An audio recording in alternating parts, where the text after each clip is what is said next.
Chapter 17. "This is never going to work," Dion complained as they got out of Lu Zen's car. Richard grinned. "It will work," he insisted. "Trust me." Dion shook her head, but finally he sighed. "Okay," he said. "I guess we'll give it a go." After all, he didn't have any better ideas. The two of them approached the glass doors of the hotel's front entrance. The armed guards standing there eyed them, but made no move to stop them before entering the building. Past those two men stood two more on either side of the metal detectors. Dion hesitated when he saw the guards. He had gone back and forth past them several times, but this would be the first time he was trying to do something criminal.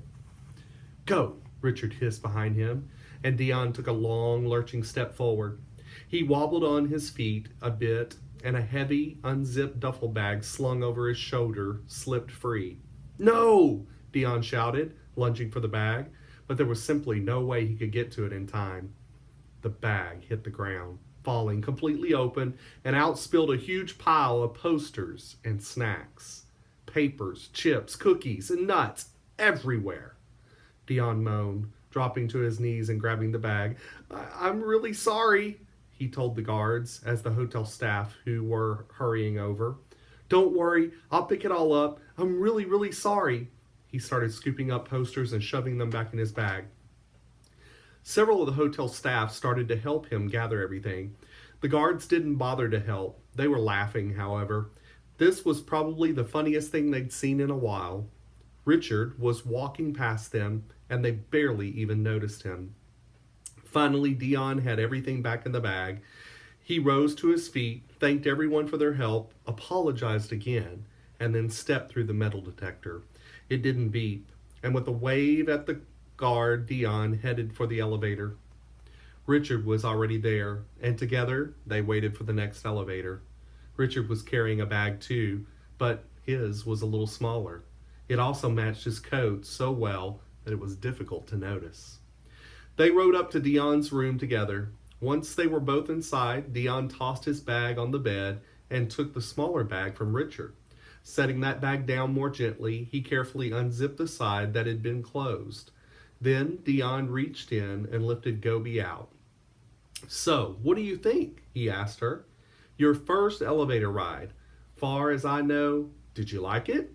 Gobi licked his cheek in reply. Dion laughed. "I'll take that as a yes," he said. Gobi had enjoyed the ride in the funny bag and the strange box that moved up towards the sky. And then, when it stopped, the doors had opened and they had stepped back out, but everything was different. Before, it had been big, open space with lots of people standing about. Now, it was much narrower and darker, and there were doors on both sides. They stopped at one door, and a tall man pulled something out of his pocket. He fit that into a strange hole in the door, twisted, and suddenly the door swung open. Then they were in a room. Her and him and the other man she remembered and liked from the race. And finally the tall man pulled her out of the bag. Yes. "What now?" Dion wondered as he sank out into the hotel bed with Gobi in his lap. Richard shrugged. "Lay low," he suggested. "We've got that dinner tomorrow night, but nothing between now and then, so just relax, get some sleep, hang out with Gobi." He ruffled her fur. "Call me if you need anything." "I will, thanks." Dion watched his friend go. Then he turned to Gobi. "Looks like it's just you and me," he told her. He reached for the television remote. "Want to watch some TV? I should warn you, though, we only get 2 channels. Gobi didn't seem to mind. She curled up beside him on the bed and quickly fell asleep. Dion laughed. He wished he could take a nap that easily. Then he turned on the TV and turned the volume down so he wouldn't wake her.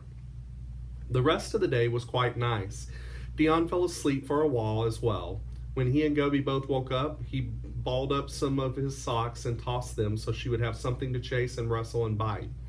He set out some food and water for her, and whenever she started to look anxious, he tucked her back into his bag and took the elevator down to the basement parking lot to let her relieve herself. He had planned to just take her to the back corner, well away from cars, But once they were down there, he caught sight of the parking lot exit, where those bushes were those bushes by it. He approached carefully with Gobi at his side. They were. The hotel had planted a small patch of bushes right next to the exit, probably to match the plants that lined the walk and in the front lawn outside. That was much better than making her relieve herself on bare concrete and against a wall. Dion gave Gobi a little privacy while she went, but stayed close by. The last thing they needed was someone driving in and spotting her. No one did, and they made it back upstairs without incident. Gobi seemed perfectly happy with this arrangement. She didn't bark once and seemed fine with riding in the bag. After all the stress of losing her and looking for her, it was nice to have a day of peace and quiet, just the two of them. The next morning, though, Dion realized that he had a small problem. He had all the food he'd gotten from Gobi the other day, but nothing for himself, and he was starving. She was still asleep on the bed, snoring and twitching as always. Dion hated to wake her up. Surely he could go downstairs, grab some food, and get back before she woke up. He decided to risk it. Stepping carefully out to go downstairs, get some food, and come back up. But when he returned, he was surprised to see the housekeeping cart on his floor. Then he saw that the door to his room was open. "Gobi!" he shouted, forgetting all about the need to be quiet. The need to find Gobi was a whole lot stronger. Charging into the room, Dion checked the bed first. Empty. Then he scanned the rest of the room. Also empty. He was about to run down to the lobby when he noticed that the bathroom door was shut. Strange. He was sure he had left it open. Very carefully he opened the door. There, wiping down the bathroom counter, was one of the hotel maids. And sitting in the bathtub watching her was Gobi, who looked very entertained by all of this. Her tail was wagging furiously, and she panted at Dion when he spotted him. But she still didn't bark, nor did she get ready to leave her new perch. Instead, after wiggling her eyebrows at Dion, she hunkered down and went back to watching the maid. Evidently, what she was doing was a whole lot more interesting than even chasing after Dion's socks. Dion tried talking to the maid, but quickly gave up. He had wanted to explain how much trouble he'd be in if anyone found out he and Gobi were up here with him. But she didn't speak any English, and she didn't she didn't speak Chinese. Finally, he pulled out his wallet and handed her 100 yen note. That was only $15 back home.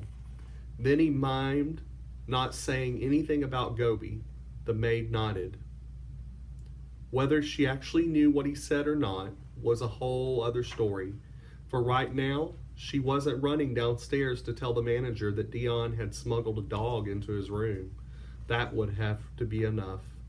Privately, Dion suspected that Gobi would get sick of being stuck in the hotel room for days, or even weeks on the end. But it did give the two of them the chance to recover a little. He checked out the scar on her head. It looked as if she were finally starting to heal. "What or who did this to you?" Dion asked, brushing fur away from the scar a little. Eventually, the maid finished cleaning. "Thank you," Dion said, and meant it. He watched as she collected all of her cleaning gear and headed for the door. It was only after she'd left that Dion wedged some of the couch cushions against the door to the hall. This way, they would rattle every time the ground shook from people walking by or the elevator running and alarm Gobi into barking. As long as no one else tried to get into his room, he and Gobi were all set.